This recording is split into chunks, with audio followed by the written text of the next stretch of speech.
The way forward is तुहाडा बहुत बहुत स्वागत है। मैं तुहाडा होस्ट हरजोत सिंह। इस वेले सारी दुनिया विच गुरु नानक पातशाह दे 550वें जन्म का उत्सव मनाया जा रहा है।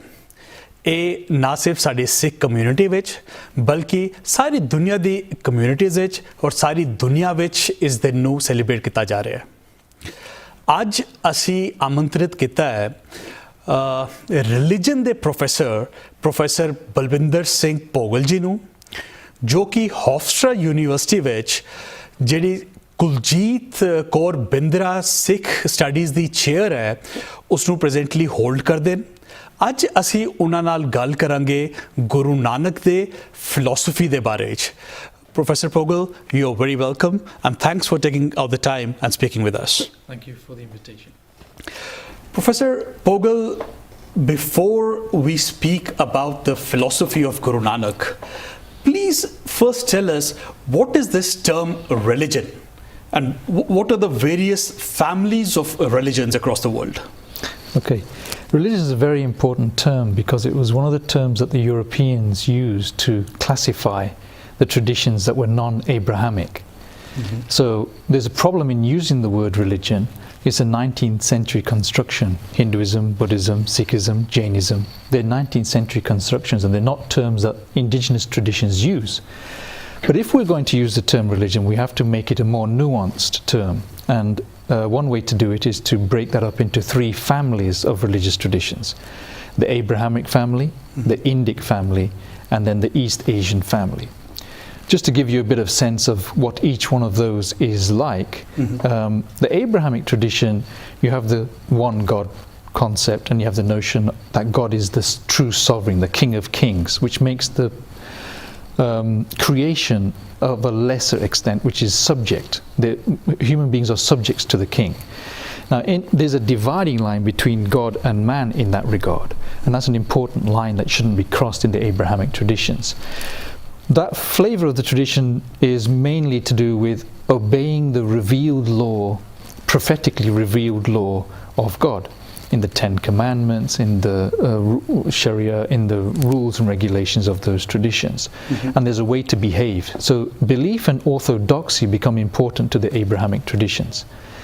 So it's obedience to that law that is revealed beyond human imagination, that's given as revelation in the scriptures, the Torah, the Bible, and the Quran.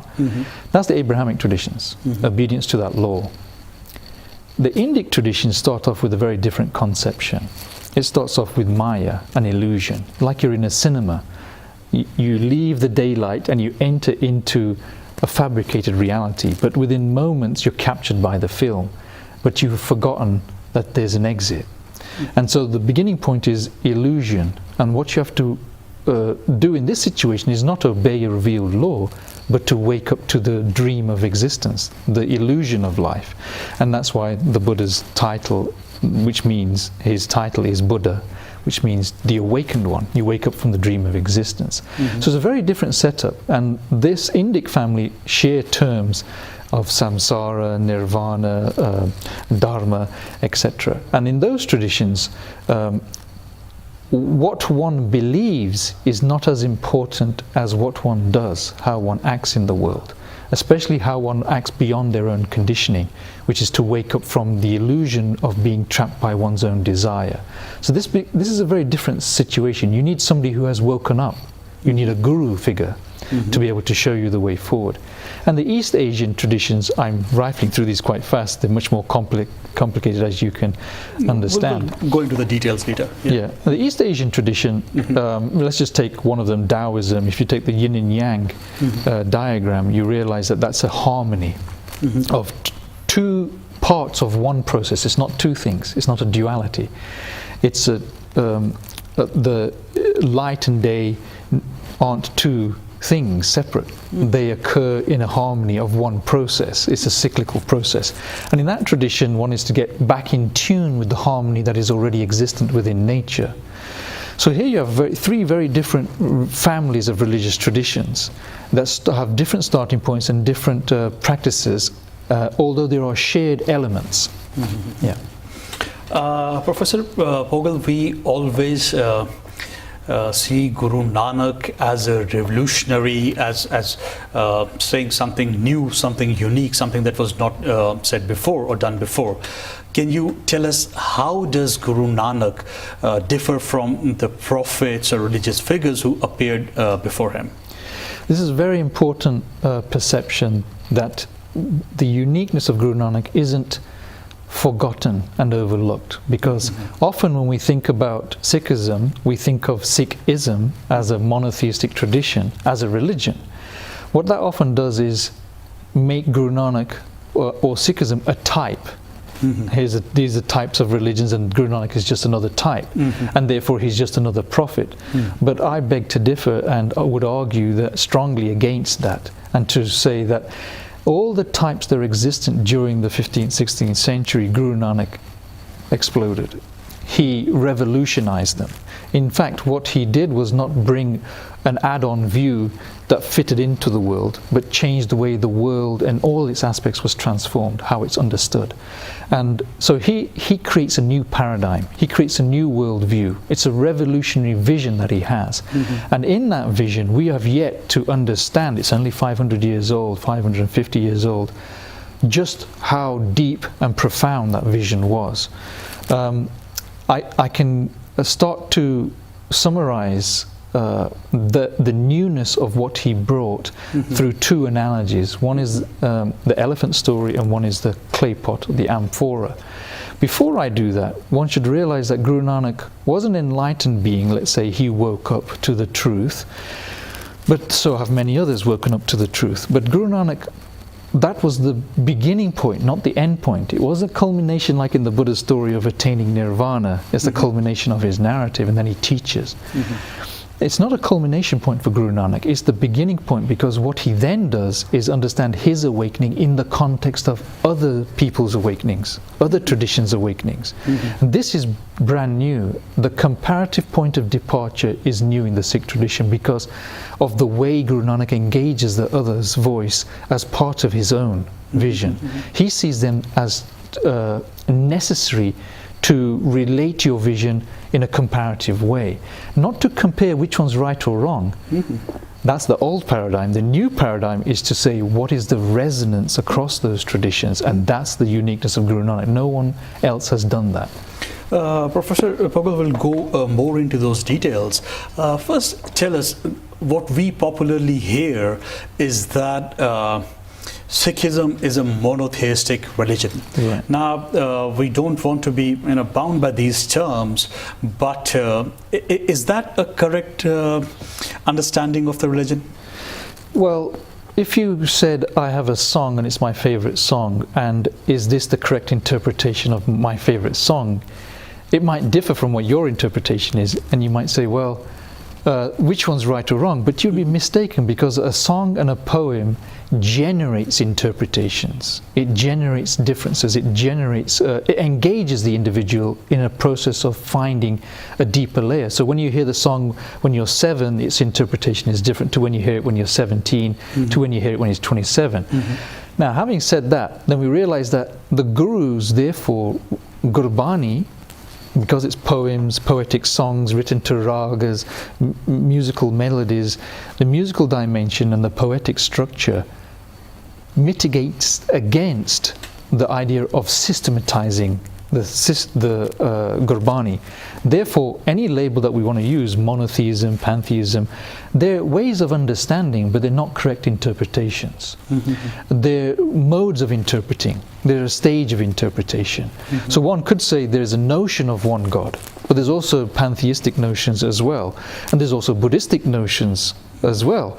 So, Professor, I'm sorry, can I ask you to elaborate a little? What are these notions? What do we understand by monotheism? What do we understand by pantheism? And what is this concept of Buddhist? So in the Abrahamic traditions, monotheism means mono, one, theos, God, the notion of one God. That there's one sole creator to the whole of the universe, and is in charge of it, and commands it, and intervenes into history, and tells people when they've gone off the path, and brings them back.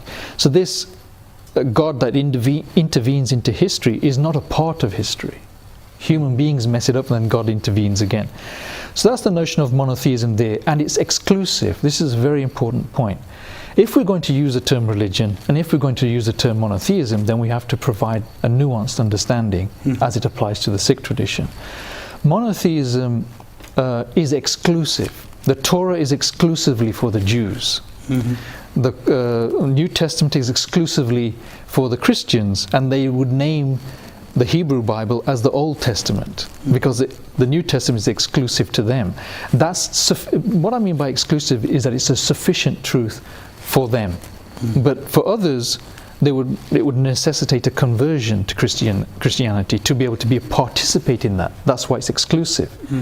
Similar with the Quran, you have the revelations there being understood exclusively. So that's monotheism.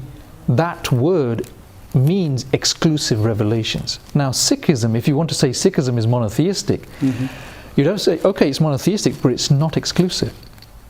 Okay. It's an inclusive monotheism, which makes it an oxymoron, because that's not the type. So it breaks the mold. In fact, you could say it's a non-dual monotheism, which is more complicated. That's an Indic term, Dvaita and Advaita. That notion of a non-dual monotheism breaks away from this one God that's dualistic. There's God and then there's creation. In the Sikh scripture, the creator is in the creation and the creation is in the creator. That's a non-dual relationship. It's one process happening via two ways, if you like, or two ways of understanding that one process. But Professor Bhogal, if we try to understand this in layman terms, there is a concept of monotheism where there is one supreme being, and everything else is subservient, right? And then there's a concept of pantheism, a term which has gained some currency in the recent years, although it might not be a very recent word, which says that you'll be able to tell us more what it exactly says, but what we understand is that it's the God's reflection, or God is part of everything outside himself, or he's part of it. It's that they're not separated. So in the monotheistic tradition, there is one God at the top and everything else is created by him, and they are separate. And in the other tradition, it's part of it. So what tradition is Sikhi adopting? Well, like I mentioned earlier, no one capturing of Gurbani is sufficient. So the gurus knew that. They knew the limitations of language. That's why they chose music and poetry as the mode. Guru Angad, Guru Amardas, Guru Ramdas, the later gurus could have said this is what Guru Nanak meant, but they didn't. They didn't shift to poetry, shift to prose. They did the same thing they sang. So they inherently understood the limit of systematization and trying to capture it. This can't be captured. It's an experience that resists being captured. Now, you talked about monotheism.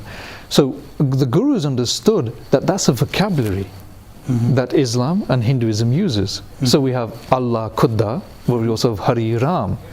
They would use that vocabulary, but they see the limitation of just having that vocabulary. They also use a non-theological vocabulary, which is the Buddhist dimension, where you have Shunyata or Sun, Sun Samad, you have Nirban, and you have that vocabulary. So you have a yogic vocabulary, a tantric, Shiv Shakti. You have all these vocabularies, and the Guru's Bani, because I said the beginning point was a comparative point of departure.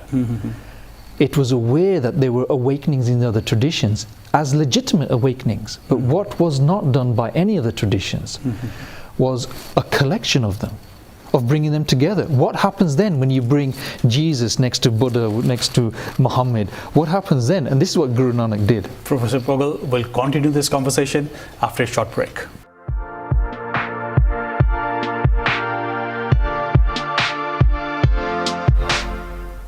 The way forward is ਤੁਹਾਡਾ ਫਿਰ ਤੋਂ ਸਵਾਗਤ ਹੈ। ਅੱਜ ਅਸੀਂ ਗੱਲ ਕਰ ਰਹੇ ਹਾਂ ਰਿਲੀਜਨ ਦੇ ਪ੍ਰੋਫੈਸਰ ਭੋਗਲ ਜੀ ਨਾਲ। Professor, before going to the break, you said that there are two analogies you would like to use to make us understand these concepts. Can you tell us more about that? Yes, thank you for remembering that. Yes, the first is the typical story, the Indian story of the elephant and the 5 blinded individuals, and they feel different parts of the elephant. One feels the ear and thinks it's a fan, one feels the tail and thinks it's a rope, one feels the tusk and thinks it's a spear, etc. Now all of them have partial understandings, but they don't know it's partial. I only know they think it's the truth, and they argue and there's disputations until they take the blindfold off. Now when they take the blindfold off, then they can see their individual truths that they were holding on to were actually partial truths of a bigger reality, which is the elephant, and they can see the elephant. Now this is not the situation that we find Gurbani in, because that's an old situation. It's assuming that we have access to an object that all can agree upon. But is God or the truth or the absolute such an object that all of us can agree upon? Or is it such an object that's mysterious and remains receding as we try to capture it, that misses our fingers as we try to hold on to it, that goes through our vocabulary? So the situation with Guru Nanak is to understand that even after taking the blindfold off, we still have differences of view, differences of perception, differences of conceptual understandings of that object, because that object has never come into view. And Guru Nanak's genius is to understand that sameness can lead to fascism, sameness can lead to violence, sameness can lead to majoritarianism. We have got the truth and this is the identity and this is who we are. And this is the truth. The idea that you can name the truth is something that the Indic family and the East Asian families resisted. And so the situation that Guru Nanak finds himself is that he's awoke, there's other people that have awoken and have access to the truth, but they have different vocabularies. Now how do we handle that situation? And he realizes that the different vocabularies are still there. The differences shouldn't be negated. The differences are an opportunity to understand a much more accurate, realistic understanding of what the true object is. And this leads me to the second analogy, which is the amphora, which is a Greek pot of a particular shape with 2 handles. And we know what the shape of the amphora is at the beginning, but let's say we come across it once it's been broken, we don't even know if it's what kind of shape of pot it is. Now when the pot is broken into these fragments, if we liken each fragment to a religion, a language, an ethnicity, an identity, a nation, then we'll have a sort of understanding of what's going on here. Because sovereignty being defined by one fragment, as this is who we are, as though the fragment is the reality itself. They've forgotten that they're part of a greater reality. That's how Guru Nanak approaches all these traditions. He realizes that all of them are fragments of a much greater reality. So his vision is unique and comparative and full of a diversity where difference is not a problem. Because the only way we can get a sense of the real picture of God or the Absolute is to bring the fragments together along the line of their difference, not breaking their difference. When you put the fragments together along the line of their difference, which is not an easy task, then you get the first glimpse of a much larger object, the real object of what that fragment is a part of. And this is what Guru Nanak did, and it takes a lot of work to travel for over 2 decades to learn those vocabularies, to meet those people, to enter those different geographies, languages, traditions and cultures, and to start to see what the real object is. That's his unique genius. And Guru Nanak did not even, he has never used this word Vaheguru. Is that right? Well, he says "va va" in Gurbani. Yeah. But as you say that he is not restricted, on a particular term the way we have one monotheistic one entity in Allah or something. He's not named that entity. He's used the word Sat. That's exactly right. There's either you say nothing. Shakya muni to become silent. Either you say nothing or you say and keep saying endlessly. So you have Allah, Khuda, Ram, Hari, and then you say Nirban, Sun, Shiv Shakti. You say all of them. And so Guru Nanak was the only one that had the understanding and courage to understand that the real object that unites us all includes our differences, includes our languages, includes the different concepts, but it's not just a weak, passive inclusivity. It comes with critique. And the critique is to do with understanding oneself first, understanding one's own fragment first, as part of the larger vision. And that understanding requires the breaking down of one's ego. Nationalism, identity politics, majoritarianism, this idea of this is who we are, immigrants are less, we're the indigenous people, whatever the situation. What happens is that you get a dominant discourse and a subordinated discourse, majoritarian discourse and a minorities discourse, and these are subservient voices. Guru Nanak's genius was to include everybody as an equal voice. This small fragment is as much a part of the pot as a large fragment, has an equally legitimate place. Number has got no truck with Guru Nanak. It's not about number, it's about the shape and differences and the cultures, the diversity of a life. He's had the vision to understand that we need those vocabularies. That's why the Guru Granth Sahib is so rich in dialects. It has different languages different terms and concepts. And that might explain to us what the concept of ek anek propounded by Guru Nanak is. Can you tell us more about that? Yeah, so we can perhaps also understand that the Guru Granth Sahib begins with the number numeral 1. No other scripture begins with the number 1. But this isn't a number, this is to understand that the 1 is not the monotheistic one, which is exclusive. That's what we have always understood. Right. Ek Onkar, 1. The 1 is, you can understand it in a theological vocabulary, the Gurus do, but they also have other vocabularies. So what it is the difference between source and center. Now you have a center which you think is called HARJOT SINGH, and you have a history and a lineage and a language, but that's not your center. That's a particular history of this particular form. You're much greater than that. You're connected to the source.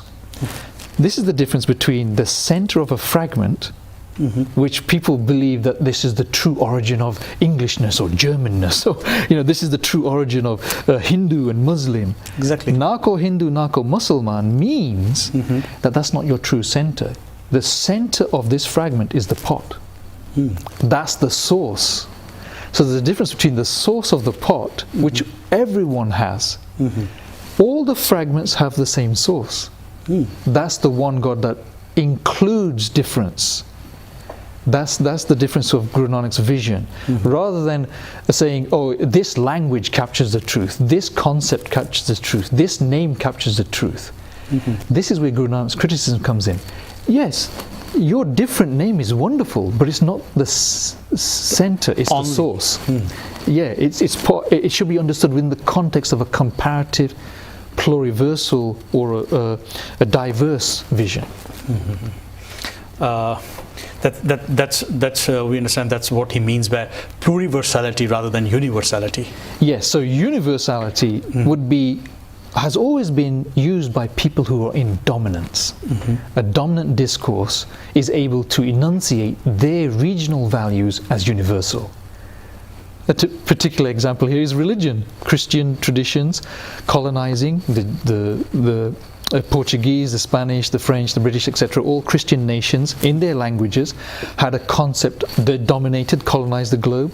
84.6% of the globe was colonized by the 1930s by Christian European races.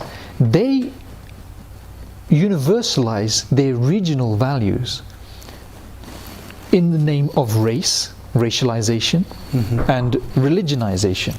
And that religionization is a particular term from their traditions. So it's a top-down model. One fragment speaks for all the others. and makes them minorities. Whereas what Guru Nanak did was a pluriversal, which is a horizontal, it's not top down. It uses all the minority voices, which is a revolutionary move.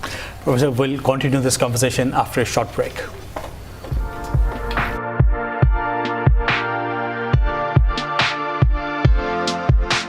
The way forward is थोड़ा फिर तो स्वागत है आज ਅਸੀਂ ਗੱਲ ਕਰ ਰਹੇ ਹਾਂ प्रोफेसर भोगल ਨਾਲ Professor, it's always said that Guru Nanak showed the third way, which is inclusive of all ways, and he says that there's no one perfect way. Can you tell us more about that?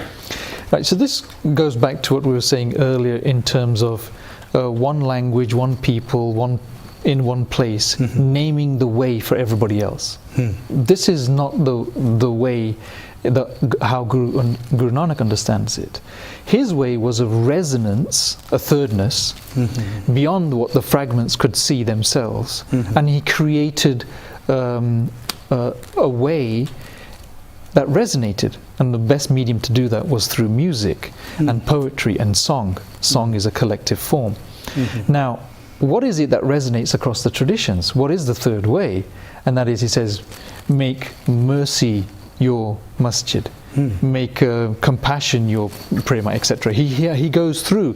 What it is that the paraphernalia of a tradition, whether it's the prayer mat or the yogis' paraphernalia, he says that's fine, that's diversity, but that should not displace the true virtues of compassion, of humility. That's what you should be focused on, and that's what makes Sikhism a practical tradition, but it also makes it relatable to all human beings. Humility, truthfulness, and a righteous living is what forms the resonance across traditions. That's how we get connected with other human beings. But we get connected and learn about the way they are humble and what leads to humility in the way of the form of that tradition. But it's humility that they're talking about. I think that's how he does it. See, it's very unique and commendable the way Guru Nanak does not seek to convert anyone, but he pushes them to transform within their traditions. Example is by Mardana. He was a Muslim and he was doing all his 5 prayers being with Guru Nanak, and he stayed Muslim till end of his life. Right? He was never converted to Sikhism or anything. And I think that's where we get the source for Guru Tegh Bahadur's martyrdom. When Guru Tegh Bahadur was offering his head, the mullahs asked him, "Are you a Hindu?" He said, "No." He said, "Do you want all these people to convert to Sikhism?" He said, "No." He said, "Why are you dying for them?" He says, "I want to defend their right to live the way they want to live." So he showed respect for their tradition and encouraged them to live within their own tradition. Is that right? Is that the this is plurality? Such an important point. One way we can understand this point is that often traditions begin through one language, through one person, and naming it. The Sikh tradition begins with a relationship. Music is relational. It's affective. It's not a cognitive mode. It has cognitive dimensions, but the primary mode is an affective mode. It makes you feel. And the feeling is relational. One's love for God is a relational thing. And it's sharing. It's a collective sharing. It's a social feeling. Feelings aren't just personal. It's a collective feeling. Now that relationality, seeing oneself through the other's narrative, is the comparative frame that Guru Nanak began with. So the Guru Granth Sahib is a collection of multiple voices that share this resonance. And that relationality shows you that the idea of one truth over another is missing, is a shallow way to understand human beings. Incomplete truth. Yeah. Can you tell us more about the concept of non-duality?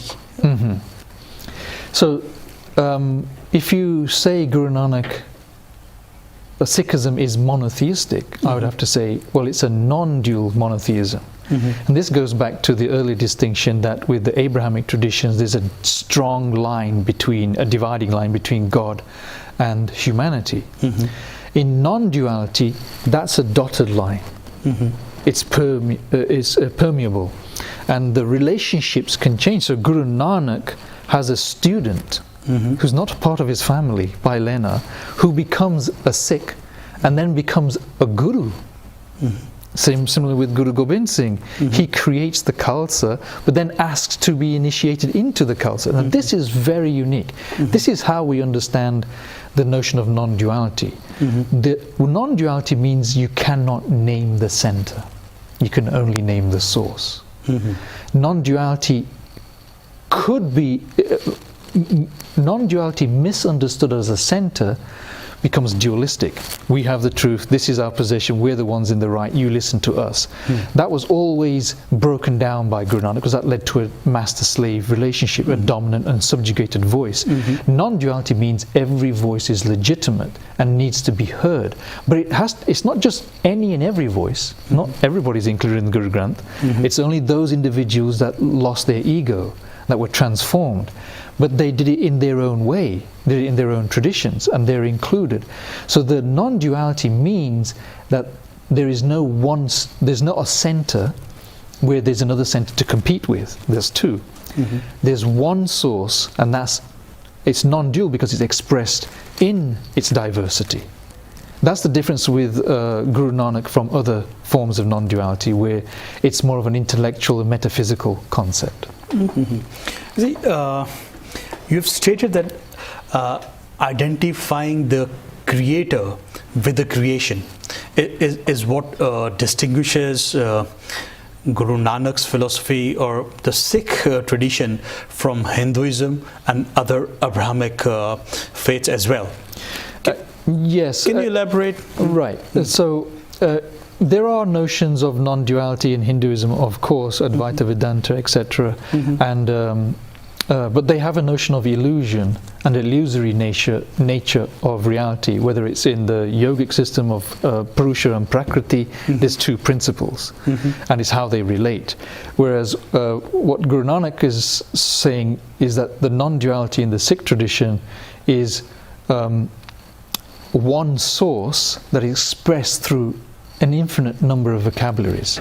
And that's a really important difference, because it's not just a subjective intellectual idea, it's a lived philosophy. Guru Tegh Bahadur martyred his own life for the cause of freedom of religion for others.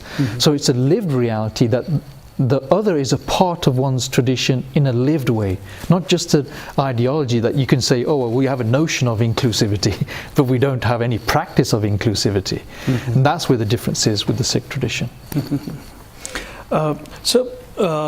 When we talk of,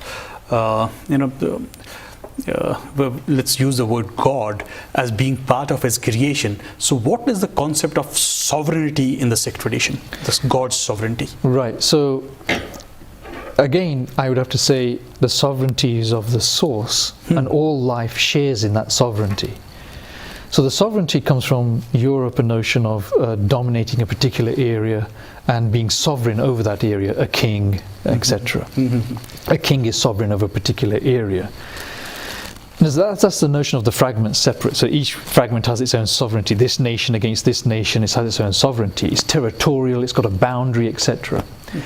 Now, Guru Nanak had a radically new definition of sovereignty. Raj isn't that territorial Raj. The Raj that Guru Nanak started to talk about was to do with the sovereignty of the source, the pot.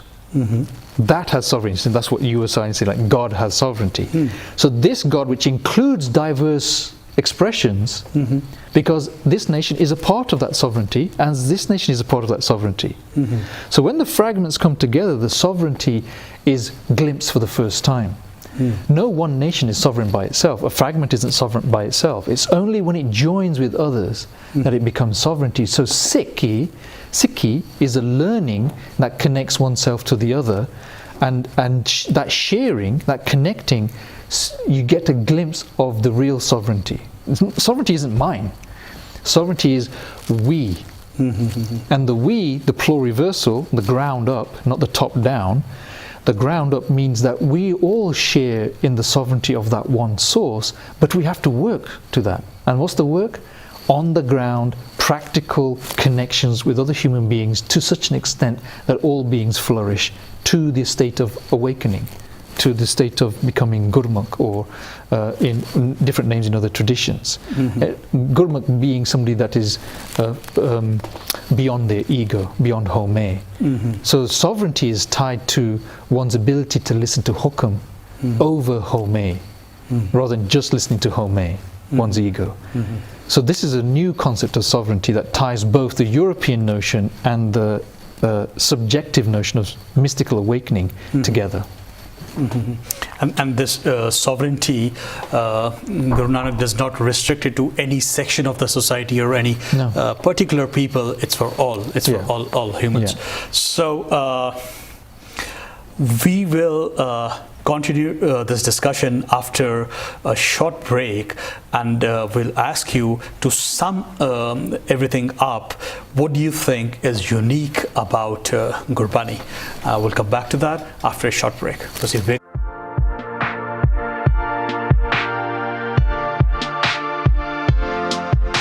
The Way Forward is ਤੁਹਾਡਾ ਫਿਰ ਤੋਂ ਸਵਾਗਤ ਹੈ। ਮੈਂ ਤੁਹਾਡਾ host Harjot Singh. Professor, we started talking about the uniqueness of Gurbani, and there are a couple of things which I would like to address before we sum up the whole thing. You see, another thing that was unique that Guru Nanak talked about was conduct. In traditional orthodoxy, it was only your worship and the way you held your rituals, right? There's again a term, let's not be bound by terms, but there's a term called orthopraxy, which adds meaningful and good conduct to mere worship. Can you tell us more about that? So on the large scale, orthodoxy is dominated by the Abrahamic traditions. The orthodoxy means right doctrines, right beliefs, and that was primary to them. They also have practices. You have to carry the cross. You have to do, you live in the world, and you have charity. A lot of rituals. There's practices there, but the order emphasis is on a correct understanding, the right belief. Believe that Jesus died on the cross for you, etc. So that orthodoxy is more related to the Abrahamic traditions. Orthopraxy is part of this South Asian and East Asian traditions, which is primary. So for Hindus, it doesn't really matter what you believe, it's what you do. Orthodox Vedic notions, there was an orthopraxy. It's how you pronounce the mantras, how you pronounce the Vedic sounds. It's getting the sound correctly, pronounced properly. That keeps the universe in its resonance, etc. So, and therefore, beliefs were secondary, tertiary level. So it's a matter of emphasis as the differences between the traditions. And what Guru Nanak understood about orthopraxy was that orthodoxy can lead to an identitarian politics. As soon as you can say you got the right belief, then you have the right people to follow, and then you have wrong people. You have people who don't believe, and suddenly the focus becomes on the doctrine, which is a cognitive, intellectual conceptualization of something really profound, revelation. And that transition into naming something and capturing it and writing a list of beliefs is deeply problematic, because then people get attached to that and then we argue over it. Whereas orthopraxy, you can't commodify in the same way. A song can't be commodified in the same way. The song's purpose is its transformative feeling. And you can listen to it again and again and be moved. So that is orthopraxy, is something that people can share and people can't commodify. We know that there's some traditions which say that your conduct doesn't matter. We've seen that in some Christian doctrines as well, but Guru Granth Sahib is replete with shloks like Nirmal Karam, Karmo Apne. There's an emphasis on Karam. That's very profound. Professor, there is a new understanding today that we have gained into the Sikh psyche and Guru's transformative revolutionary beliefs when it in context of social transformations, whether it was women's right or equality of races and castes. And today there's a little more understanding of where all that source comes from. Can you tell us a little more about that? Yes, just to tie on to finish the answer for the last question about orthopraxy.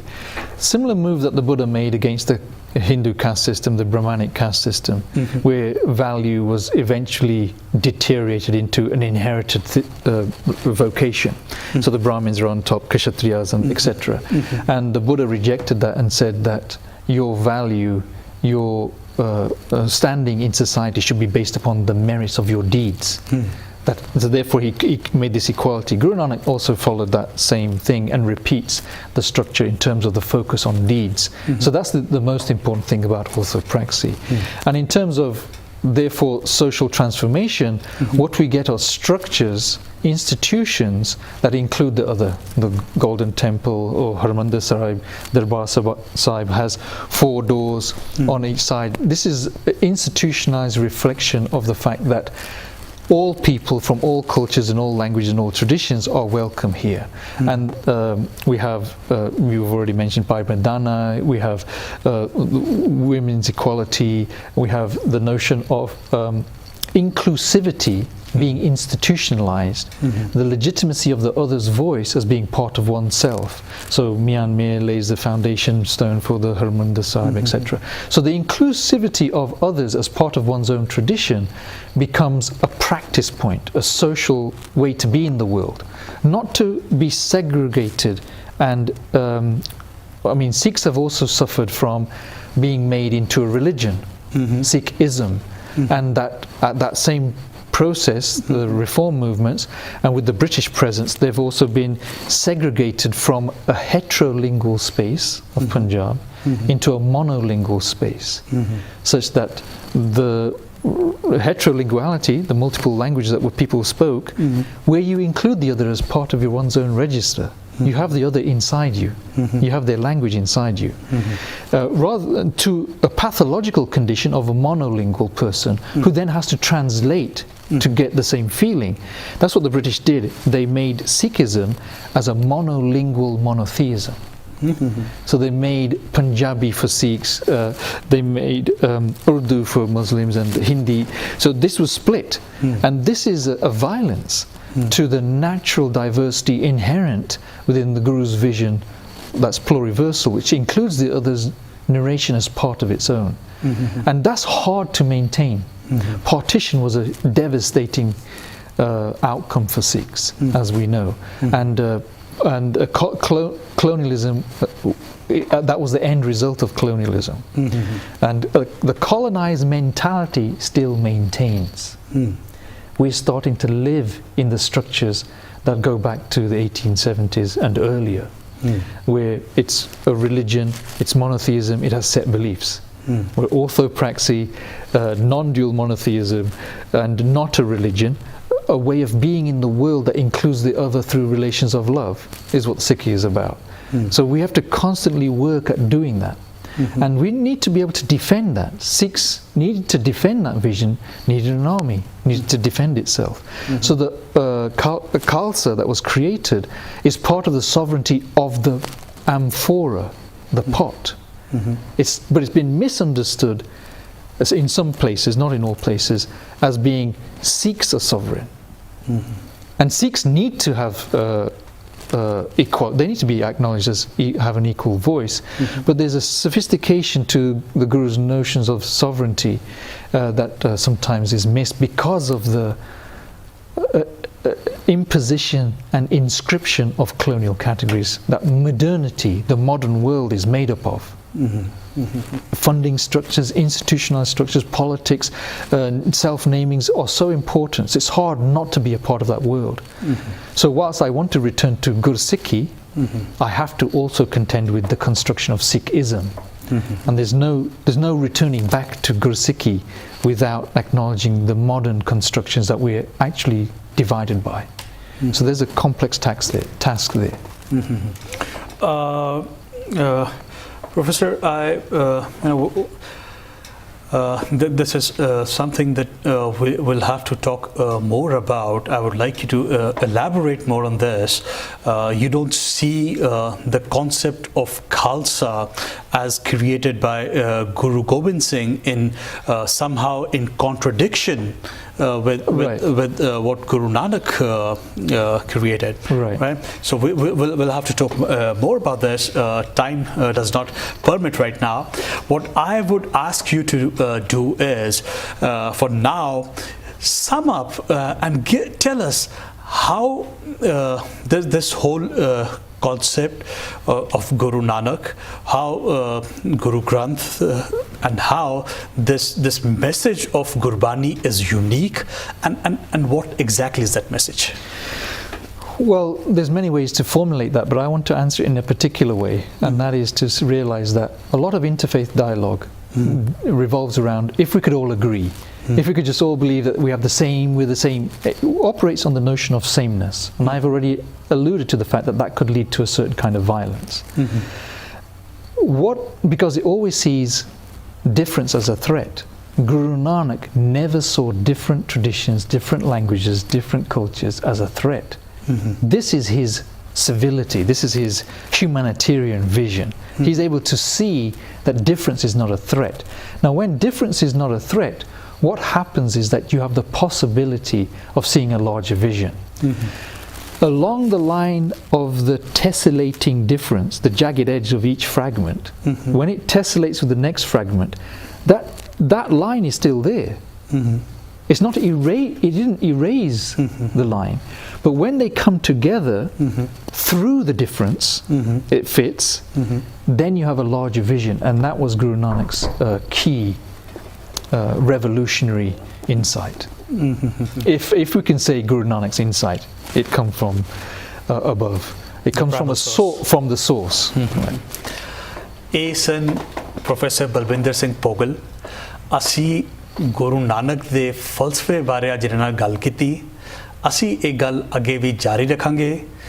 Professor, thank you very much for speaking with us today, taking out your time. ਤੁਸੀਂ ਵੇਖਦੇ ਰਹੋ The Way Forward.